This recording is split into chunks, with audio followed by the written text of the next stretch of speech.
Hello दोस्तों, आपका study बैम के चैनल में फिर से स्वागत है।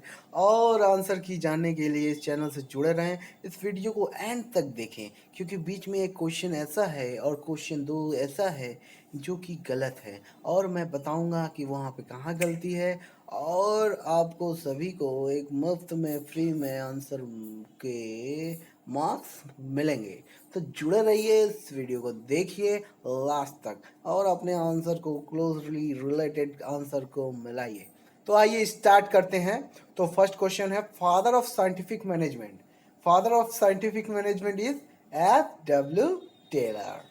नेक्स्ट क्वेश्चन क्या कहता है, प्रबंध कार्यों में से, मैं हिंदी भी बोलूंगा इंग्लिश भी बोलूंगा, आप जो बोलेंगे वो भी बोलूंगा। तो following management functions are closely related, planning and controlling both are related. First person to suggest the function of management. तो पहले प्रबंधक के कार्यों को सुझाव देने वाला पहला व्यक्ति कौन था? तो आप इसका आंसर लगा लीजिए, एल्टन मायो। वैसे ही पोस्ट कॉप क्या है? पोस्ट कॉप द्वारा दिया गया, Henry Fayol, Frederick W Taylor. तो इसका आंसर है ल्यूथर ग्यूलिक। ये है आंसर। मैंने लिखवाया था कई सारे लोगों को एंट्रेंस की तैयारी कराते समय।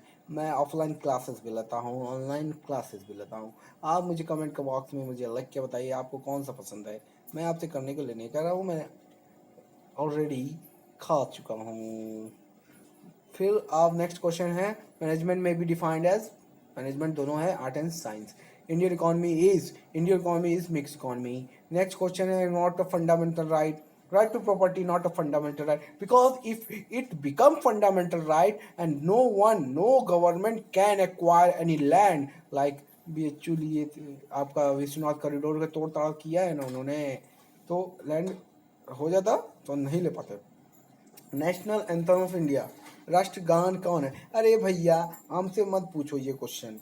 हाँ, नेक्स्ट क्वेश्चन की बात करते हैं, सी रूट कौन डिस्कवर किया था? Vasco da Gama. Next question, yes sir, next question की बात करें, managerial liability of a joint Hindu family. Joint Hindu family में जो लिमिटेड लाइबिलिटी होती है और trade union with the country, अंदर देश के अंदर करने वाला व्यापार को देसी व्यापार कहते हैं और विदेश में करने वाले व्यापार को विदेशी व्यापार कहते हैं। जो सामान कंट्री में आता है बाहर से उसे इंपोर्ट कहते हैं और जो सामान बाहर जाता है उसे एक्सपोर्ट कहते हैं। तो नेक्स्ट क्वेश्चन की आंसर मैं आपको बता रहा हूँ कि भाई और बहनों, टोटल यूटिलिटी कर्व पहले ऊपर चढ़ता है बाद में गिरता है।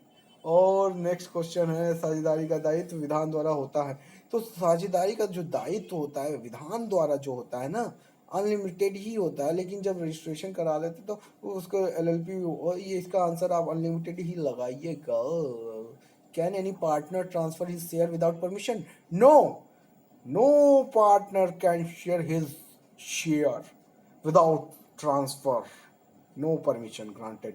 Okay, if any person expelled from the country and contract is made with that person, then contract is void, क्योंकि एलियन हो जाता है। ऐसा आया ना, आप महाराष्ट्र का एग्जांपल देख सकते हैं कि चाइना से हम लोग की लड़ाई हो रही है तो महाराष्ट्र सरकार ने उस गवर्नमेंट को, चाइना को कह दिया कि हम नहीं देंगे, अब वॉइड हो गया कॉन्ट्रैक्ट। एलियन कहते हैं उसको। दोस्तों ये मैथ का क्वेश्चन हमसे मत पूछिएगा, हमें मैथ आता नहीं है। इसका आंसर हम आपको बताते रहे हैं। इसका आंसर आपका है दादी, और इसका आंसर आप देख लीजिएगा बना के, इजी क्वेश्चन है। प्रोजेक्ट टाइगर भी आप सर्च कर सकते हैं, सर्च करके बता सकूँ। 1992 में स्टार्ट हुआ था प्रोजेक्ट टाइगर। इसका आप कंफर्मेशन करके मुझे कमेंट बॉक्स में मुझे बताएंगे।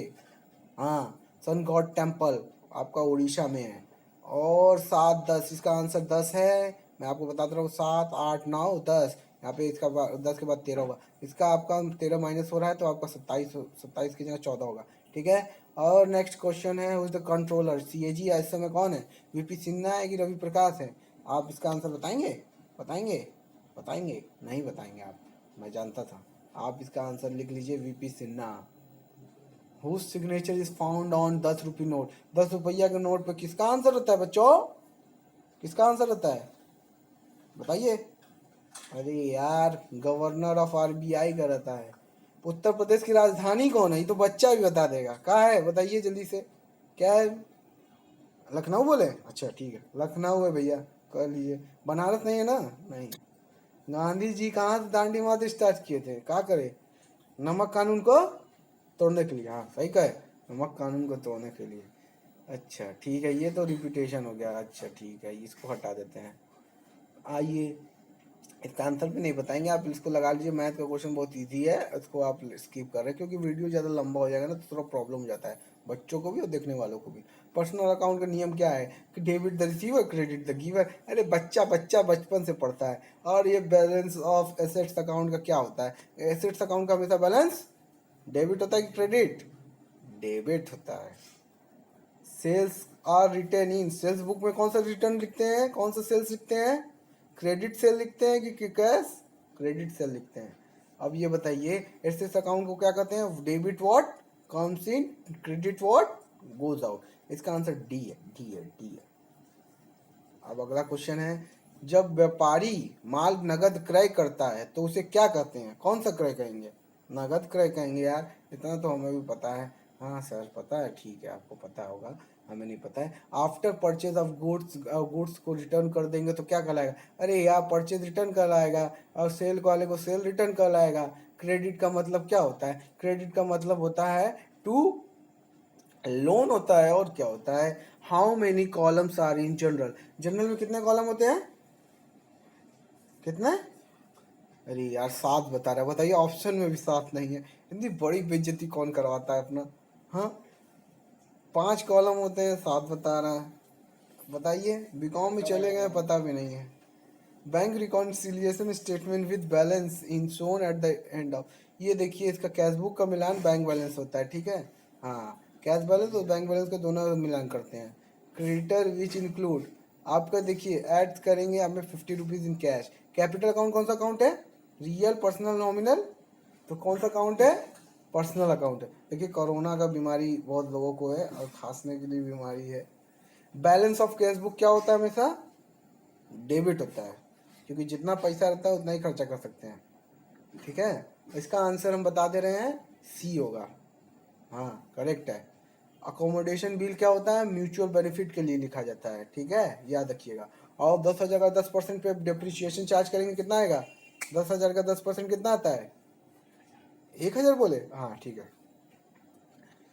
Devaluation is stock, revaluation account, devaluation हो गया, revaluation account is debited and stock reserve account is credited, ठीक है, क्रेडिट कर दिए सर।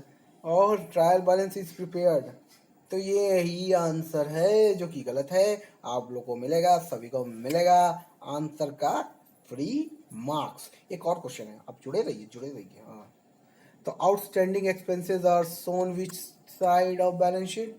आउटस्टैंडिंग एक्सपेंसेस लाइबिलिटी होती है, देना पड़ता है इसीलिए बच्चों। यस सर, हाँ लाइबिलिटी होती है। How prepaid expenses are recorded? Prepaid expenses are recorded, कहाँ रिकॉर्ड करते हैं? प्रॉफिट एंड लॉस अकाउंट में और बैलेंस शीट में। हाँ मुड़ी लाइए इसी तरह, यस सर करते रहिए। नेक्स्ट क्वेश्चन की बात करते हैं, डेप्रिसिएशन अकाउंट इज डेबिटेड और क्रेडिटेड? डेप्रिसिएशन अकाउंट को क्या करते हैं? डेबिट करता है, सही कर रहे यार, तुमको तो सब आ रहा है, कैसे नहीं आ रहा मेरे को समझ में नहीं। 47 का क्वेश्चन, 47 में कहता है पीएल अकाउंट के डेप्रिसिएशन कहाँ दिखाया जाता है? डेबिट में, क्रेडिट में? डेबिट में कि क्रेडिट में, जल्दी बताइए। डिप्रिशिएशन कहाँ दिखाया जाता है? डेबिट में, बहुत सही जवाब। और टाइम यूटिलिटी क्या होती है? टाइम यूटिलिटी का मतलब होता है फार्मर पहले पहले नया चावल रहता है, 1 साल बाद बेचता है तो उसका प्राइस बढ़ जाता है।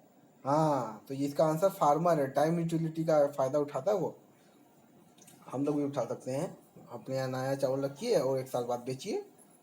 ऐसा मत करिए बड़े बड़े businessman, it is not possible for us, it is only possible for farmers. Okay, next question is in front of your screen.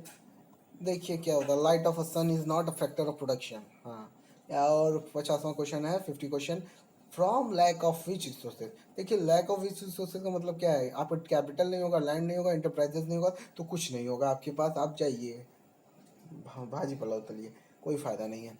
Production और इन इकोनॉमिक्स का मतलब होता है टू प्रोड्यूस और इंक्रीज यूटिलिटी। देखिए बच्चों मेरी लैंग्वेज ऐसी नहीं है, लेकिन मैं इस वे में पढ़ा रहा हूँ ताकि आपको पेपर्स का सॉल्व करना बोरियत ना लगे। हाँ आजकल सब चीज़ में इंटरटेनमेंट आप लोग को चाहिए ना, एजुकेशन में एंटरटेनमेंट, न्यूज़ में एंटरटेनमेंट मिल रहा है ना, रिया चक्रवर्ती और फलाना ढमकाना परोस रहे हैं। तो मैं इस इशू में बाद में बात करूंगा, आप इसको जुड़े रहिए। All those firm which are included in the group of industry. तो आप समझिए इस बात को कि सब्सटेंशियल गुड्स, जब सब्सटीट्यूशनल गुड्स प्रोडक्ट्स होते हैं, जैसे कि एयरटेल और जियो क्या है, सब्सटीट्यूट है। वाई भी आ गया, वोडाफोन आइडिया वाई बन गया, वो भी, तो वो एक ग्रुप में आता है, ठीक है। Point of satisfaction of it, देखो पॉइंट ऑफ सेटिस्फैक्शन में ये मार्जिनल यूटिलिटी जीरो हो जाती है। और नेक्स्ट, कंजम्पशन में be defined as spoilage of utility in commodity और डिक्रीज इन इट, इसका आंसर बी है। नेक्स्ट क्वेश्चन की बात करते हैं, जल्दी कंप्लीट करते हैं, कमान कमान जल्दी कंप्लीट करते हैं। फिजिकल थिंग नहीं है, आपका बिजनेस गुडविल नहीं है। Economic progress of a country increase, A है आंसर, पर कैपिटा इनकम पे डिपेंड करता है। Total utility means, total utility का मतलब होता है आपका addition satisfaction received by consumption of additional unit. Next question की बात करें, इकोनॉमिक आर्ट एंड साइंस, कौन बताया था, ये आपका पीगू बताया था, Pigou Pigou. Marginal utility negative है तो टोटल यूटिलिटी भी डिक्रीज हो जाएगा। हाँ, barter system applies correctly with one of the condition, जब नीड ऑफ द सोसाइटी समान हो, इक्वल हो या सीमित हो। हाँ, which of the following is not called wealth, water of a river is not called wealth. Socialist और communist वाले में भाई और बहनों, capital of reserve labour called capital of, ये आपका ये आंसर है इसका। हाँ, आंसर ये ए है। Land is given to a man by nature, it is a natural gift. Whether changes in the land is applicable, yes sir. Paani Foundation, America Aamir Khan की जो पानी फाउंडेशन थी, उसने चेंज किया बंजर भूमि को जंगल बना दिया और उपजाऊ बना दिया सर। यस सर, पॉसिबल है। From the help of which of the following, savings में भी इक्वल इन्वेस्टमेंट, तो चेंज इज नेशनल इनकम में हम क्या करेंगे, फंक्शनिंग क्या करेंगे, चेंज करेंगे तो इन्वेस्टमेंट भी चेंज हो जाएगा। More capital and more labour is employed definite land, तो इसको बोलते हैं collective farming, density farming, large farming, cooperative farming, cooperative farming बोलते हैं, ठीक है। बिजनेस प्रोफेशन दोनों अलग अलग हैं, ये तो हम जानते ही हैं। Liability of a share holders in case of a company, तो कंपनी क्या है, लायबिलिटी लिमिटेड होती है। पार्टनरशिप डीड आपका इसको बोलते हैं रिटेन और ओरल, ये सेकंड क्वेश्चन आपकी स्क्रीन के सामने, यही गलत था, देख लीजिए, ओल्ड लिखा है, oral of statement of partnership होगा। प्रोस्पेक्टस है inviting shares and rolls, prospectus use करते हैं, दोनों होगा। ये भी क्वेश्चन आपको दिखा रहा हूँ, थर्ड क्वेश्चन का एरर देखिए, ऊपर दोनों डिफरेंस है। और what are type of share, type of share दो टाइप के होते हैं। इफ बिहाइंड, देखिए इसका रिप्रेजेंटेटिव पेपर मनी होगा आंसर, 100% होता है। और नेक्स्ट क्वेश्चन की बात करें, बस खत्म ही होने वाला है, पेशेंस के साथ आप देखते रहिए, क्योंकि आपने बहुत रिया चक्रवर्ती को देख लिया, आप पेपर को देखिए, पेपर का टाइम आ गया, फ्यूचर सिक्योर करिए। Representative paper money is for poor country, नहीं, क्योंकि वो गरीब और हो जाएंगे, क्योंकि उनको सोना रखना पड़ेगा ढेर सारा, तो इनके लिए नॉट एप्लीकेबल होगा। Which type of fear arises due to issue of paper money, तो पेपर मनी के लिए दोनों डिफ्लेशन इन्फ्लेशन दोनों होता है बचवा। हाँ, money is that which receive, क्या रिसीव होना चाहिए, आपका लीगैलिटी होना चाहिए, समझ में आया। या तो मोदी जी आएंगे फिर डिमोनेटाइजेशन कर देंगे, कहेंगे भाई और बहनों 8 बजे से 500 और 1000 के नोट नहीं चलेंगे। Function of money are divided into 4 ways. Bank rate is decided by RBI. In which year the Imperial Bank 1955? Banking in India is controlled by Reserve Bank of India. और नेक्स्ट क्वेश्चन आपकी बात करते हैं, paper money is made of, sorry ये थोड़ा notification था ये, paper money is made of paper, which is money in circulation of a country is called, आपका ज़्यादा कम मनी हो जाएगा, डिफ्लेशन हो जाएगा ना भाई। एक्सचेंज कहाँ पॉसिबल है, ऑल दी अबव होगा, सब होना चाहिए। कम वस्तुओं से अधिक वस्तुओं के प्रति हस्तांतरण को भी कहते हैं। और आपका यही है, क्या है आपका प्राइमरी फंक्शन है मनी का, एक्सचेंज, मीडियम ऑफ एक्सचेंज बोलते हैं। लायबिलिटी ऑफ सोल ट्रेडर क्या है, लायबिलिटी ऑफ सोल ट्रेडर क्या है, क्या है भाई, लिमिटेड नहीं अनलिमिटेड है। Company is a person, artificial person. When a purchaser paid the value of goods on due date, cash discount मिलता है। Art of keeping letter safely, filing करते हैं। Role of business organisation in present business situation is essential not compulsory. When goods are foreign countries, हम इसका answer दे चुके हैं, बहुत easy question है। इसका सी पोर्ट ट्रेड होगा। और आपने ख़त्म कर दिया, इस तहलका को मचा दिया। देखिए मैंने मेहनत किया है इसमें, डबल डबल मुझे तीसरी बार रिकॉर्डिंग करनी पड़ रही है क्योंकि ये वॉइस मेरा नहीं ले रहा था। होपफुली आज पहली बार इतने दिनों बाद मैंने मोबाइल से रिकॉर्ड किया, क्योंकि पेपर मुझे किसी ने बंदे ने सेंड किया था, उसको लेके टाइम लग गया। तो मैं इसको तीसरी बार, please do like and share subscribe, जो आंसर की जानना चाहते हैं उनके लिए भी, और मेरे साथ बने रहें, जुड़े रहें स्टडी बैंक के चैनल पे। हम बीकॉम के भी रिलेटेड कई सारे टॉपिक्स को चुनेंगे और उसको धड़ाधड़ गिराते जाएंगे। आप जुड़े रहें अर्पित सर और रॉय सर के साथ स्टडी बैंक के चैनल में। अब हमारी फैकल्टी बढ़ने वाली है, आने वाले हैं आर्यन सर आपको पढ़ाने के लिए बीकॉम के स्टैटिक्स। ढेर सारी मस्ती होगी, ढेर सारा मजाक, ओनली ऑन स्टडी बैम। तो इसके आंसर को मैं बता दे रहा हूँ लास्ट में। हु इज रिस्पॉन्सिबल प्रॉफिटर, ये आपका सोप ट्रेडर है, इसका बी आपका सोप ट्रेडर है। थैंक यू दोस्तों, थैंक यू।